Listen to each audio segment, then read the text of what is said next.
everyone, and welcome back to another Watson Brothers Team Stats video. We are here to cover the stats of October 2024.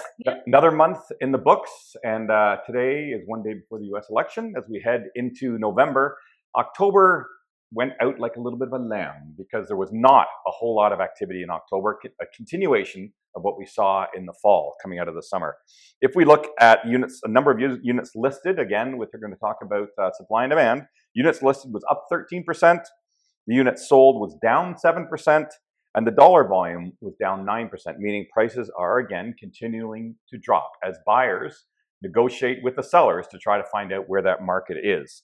So one of the things, though, that is kind of keen to follow, and we do that constantly, is to follow where inventory is going. And right now, the single-family home inventory is up 24% versus a year ago. Townhomes are up 28%, and apartments up about 30%. Now, that does sound, again, like we're talking supply and demand. If inventory goes up, prices go down. That's natural. However, those numbers are still so far below what this market can normally bear and what typically goes on in this marketplace. It's just that there has been such little activity over the last 12 to 18 months that when we see numbers like this, it looks a little catastrophic. Really, it's not. And I think the ladies here are going to expand on that.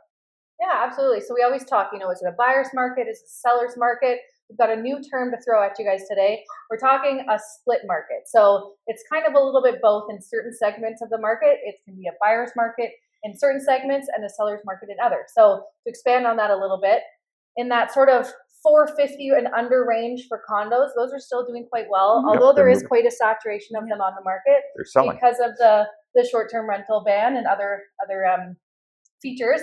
They're still selling. If it's a good product, good price, it's selling. Same with that sort of 825 to up to 900, 950 range. If it's a single family home, townhouse, again, it's priced correctly. Those are still flying off the shelves. Now, flying off the shelves, still, it's relative, but they are moving. But they are moving. And, I was out with buyers a couple of weeks ago, and we were looking exactly in that range. And out of, say, 10 homes that we were about to see, 6 of them had offers, whether they were going through subject removals or they were on the last day of subject removals, there's still stuff moving. Now, when you creep up to that sort of 950, a million, over $1 million range, that's where the market is starting to slow a little bit. And Trisha's going to talk about that.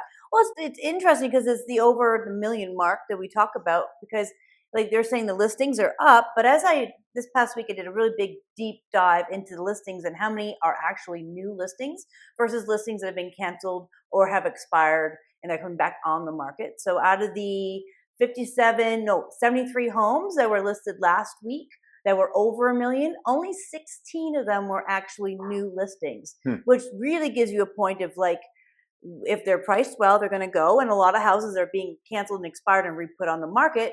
You go into this, how they've gone through, lots of them had major price drops.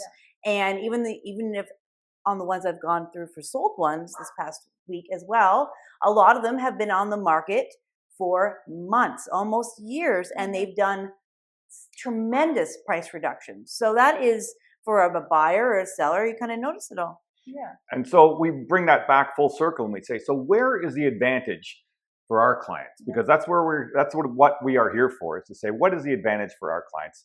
From a listing standpoint, a selling standpoint, you've got to be sharp. Like if your house is not selling, unfortunately, it's price. It's got to come down and find out where that market is. If you're buying and you've got some extra equity or you've got some money that you can buy an investment property in, as Avery said, that under 450 apartment price point right now, there's some good deals in there. They're starting to cash flow. We're starting to see bachelor or studio apartments under 300. We're starting to see 2 bedrooms in Rutland, for example, under 400. We're starting to see single family homes in the Rutland market in Glenmore, $775. Like we're under $800,000. And if now's the time for you to move up in the market, or you're in an apartment, you want a townhouse or a single family, now's the time. And so that is, I think, the opportunity for our clients. We are always looking out for the best interests of our clients, whether it be in the top end of the split market or the bottom end of the split market. And if you need any information, feel free to give us a call anytime at 250-712-2222.